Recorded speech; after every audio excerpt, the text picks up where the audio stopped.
तीन भाई भी हम ही में से एक हैं। ये अलग बात है आज ये असीम वकार हैं, तो आज ये इमामे हिंद बोल रहे हैं, ये अलग बात है। मगर इनके परदादा भी राम ही बोलते थे, भगवान श्री राम की जय ही बोलते थे, और मैं उनको अपने भाई की नजर से देखता हूं। हाँ बिल्कुल मेरे भाई हैं। इनका नाम था मोहम्मद अली, ये गलती से संबित पात्रा हो गए।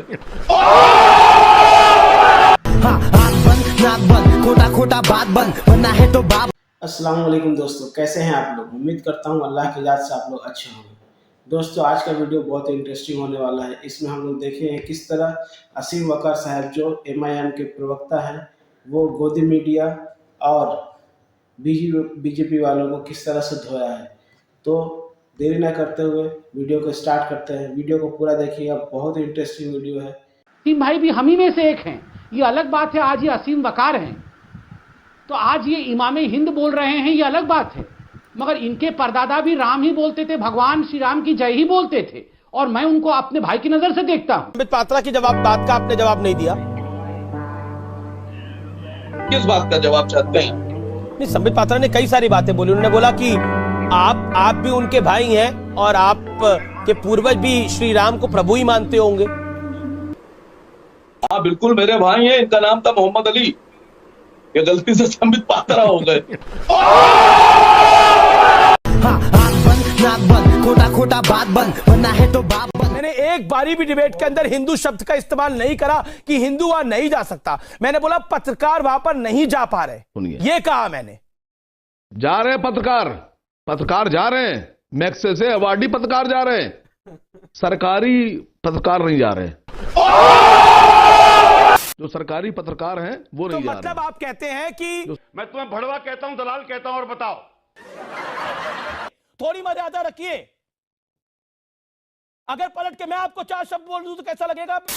ये परेशानी बहुत बड़ी है, उस परेशानी की बात होनी चाहिए। असीम वकार बीजेपी से संबित पात्रा को बिठाया है, उनको बोलने दीजिए। संबित पात्रा के नौकर नहीं है आप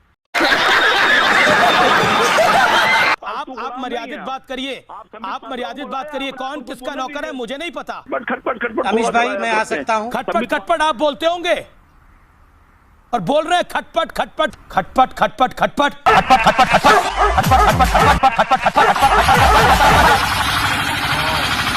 सिविल डिफेंस ऑफिसर जब नागपुर में अनएक्सप्लोडेड बम की ट्रेनिंग लेने गया तो वहां बताया गया कि जब अणु बम गिरेगा तो अमेरिका अपने 40% आबादी को बचाने के लिए बहुत कॉस्टली शेल्टर्स बना रखा है।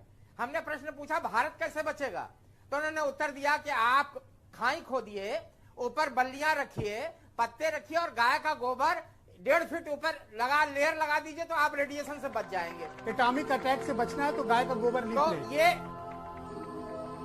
मुझे वैज्ञानिकों ने बताया कि हमने कहा हम कैसे बाहर हैं, उनका शरीर पर मल लीजिए गोबर आप, तो आप एटॉमिक रेडिएशन से बच सकते हैं। गाय का गोबर लीप ले तो रेडिएशन से बच सकते हैं। जी हाँ, ये वैज्ञानिक सत्य है, ये नासा का रिसर्च है, मैं बता रहा हूँ, आप गूगल पे देख लीजिए। एक बात सर बता दूं, इन्होंने बताया गाय का गोबर लपेट लेने से ये होता है, बिछा लेने से ये होता है। सर एक रिसर्च ये नहीं बता पाए थे, इन्होंने पढ़ी नहीं वो लाइन, ये भूल गए थे, जल्दी जल्दी आ गए। आधा किलो गाय का गोबर अगर ये खा लें तो दिमाग भी बढ़ता है सर। ये गलत बात है। ये आपत्ति है। आधा किलो गाय का गोबर अगर ये खा लें तो दिमाग भी बढ़ता।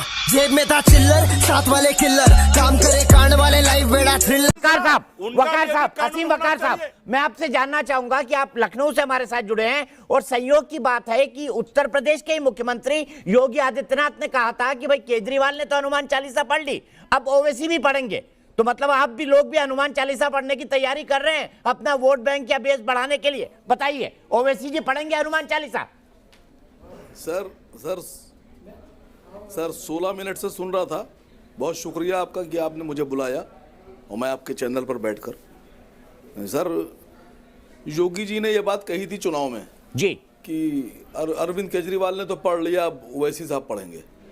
सर 2014 के चुनाव से पहले भारत सरकार ने वादा किया था कि 2 करोड़ नौकरियां देंगे हर साल, 15 लाख रुपए हर व्यक्ति को देंगे जो भारत के नागरिक हैं, पेट्रोल 35 रुपए में बेचेंगे।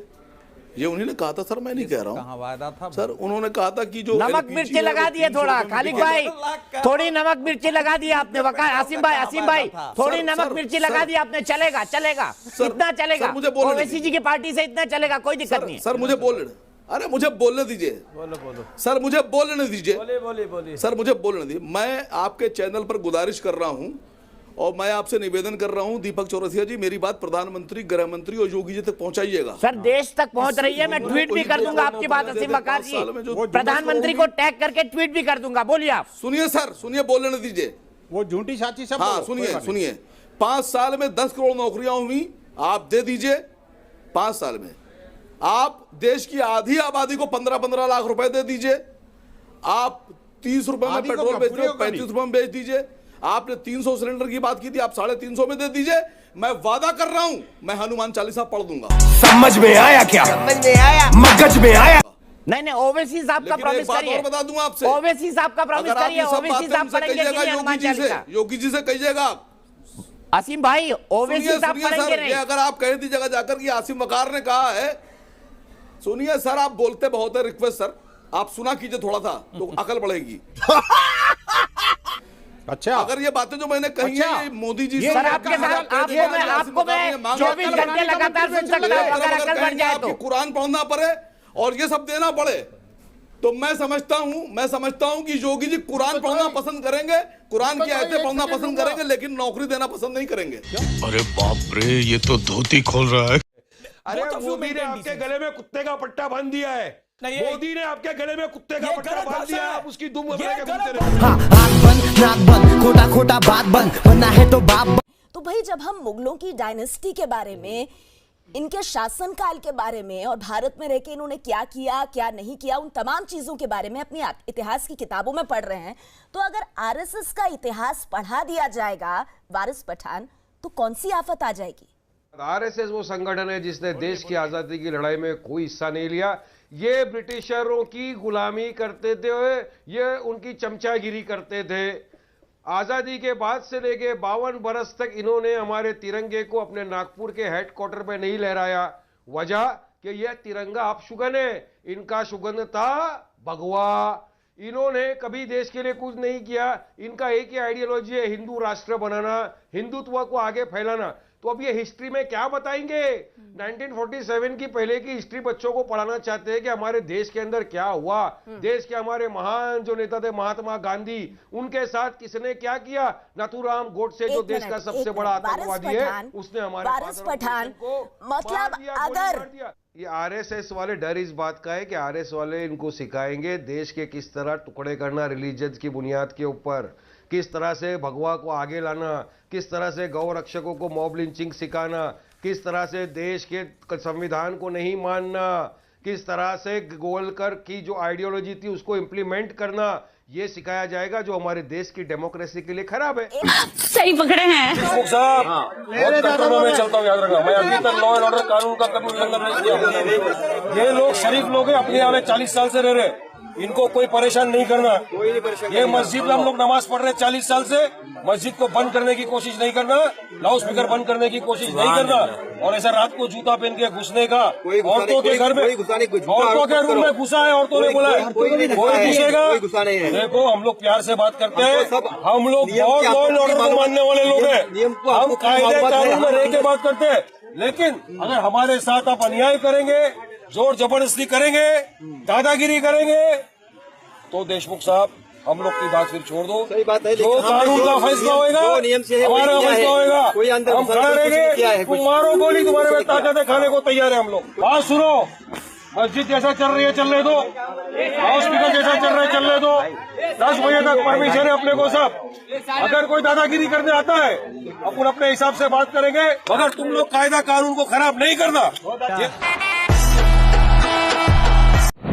कि भारतीय जनता पार्टी के बारे में मैं नहीं, अंतर्राष्ट्रीय स्तर पर जितने राजनीतिक दल हैं वो ये जानते हैं कि हिंदुस्तान में एक ऐसी तंजीम चल रही है भारतीय जनता पार्टी के नाम से, जिसके पास विकास के नाम पर कोई एजेंडा नहीं है। वो कम्युनल एजेंडे पर काम करते हैं, हिंदू और मुसलमानों को, दलितों को और अपर क्लास लोगों को और क्रिश्चियंस को और हिंदुओं को बांट कर राजनीति करते हैं। और उन्हीं ने अगर कभी डेवलपमेंट की बात की तो वो ऐसा है जैसे हिंदुस्तान ने ख्वाब देखा। और मैं पहले भी कह चुका हूँ, फिर कह रहा हूँ कि अगर 2017 और 2019 का चुनाव भारतीय जनता पार्टी ने विकास के नाम पर लड़ लिया और सांप्रदायिकता नहीं लेके आई बीच में, तो मैं राजनीति से इस्तीफा दे दूंगा। गजब बेइज्जती है। जिस पार्टी के नाम में जिस पार्टी के नाम में मुस्लिमीन हो, आप सोचिए उसकी सोच क्या हो। जिस पार्टी में विश्व हिंदू परिषद हो वो बीजेपी के साथ, जिसमें बजरंग दल हो वो बीजेपी के साथ, जिसमें शिवसेना हो वो बीजेपी के साथ, जिसमें हिंदू युवा वाहिनी हो बीजेपी के साथ, मुसलमान से नफरत। चलिए खुद चार लिए बैठे हैं। देखिए प्लीज, हाँ मेरी ये वो चूहे हैं जो देश खा जाएंगे। इन चूहों को निकालिए और पकड़िए। असली दुश्मन है ये देश के जो चूहे हैं आपके। दोस्तों उम्मीद करता हूँ ये वीडियो आप लोगों को पसंद आया होगा। इसमें हम लोगों ने देखा कि वारिस पठान साहब और असीम वकार साहब किस तरह गोदी मीडिया को उनके उपयुक्त जवाब के साथ उनको धोया, क्योंकि गोदी मीडिया के पास सिर्फ गवर्नमेंट की चमचाई करने के अलावा और उसके पास कुछ रहा नहीं है। उन्होंने किस तरह बताया कि आप चुप रहें, बीजेपी के प्रवक्ता है, आप उनको बात करने दें। तो किस तरह से मतलब मीडिया गवर्नमेंट के साथ मिली हुई है, गवर्नमेंट के ही गुण गा रही है। तो दोस्तों इस वीडियो के मुतालिक आपका क्या राय है कमेंट बॉक्स में जरूर डालिएगा, और हमारे चैनल पर अगर आप नए हैं तो चैनल को सब्सक्राइब करिएगा और बेल आइकन जरूर दबाइएगा। और मिलते हैं नेक्स्ट वीडियो में, तब तक के लिए अपना खूब ख्याल रखिए। अल्लाह हाफिज़।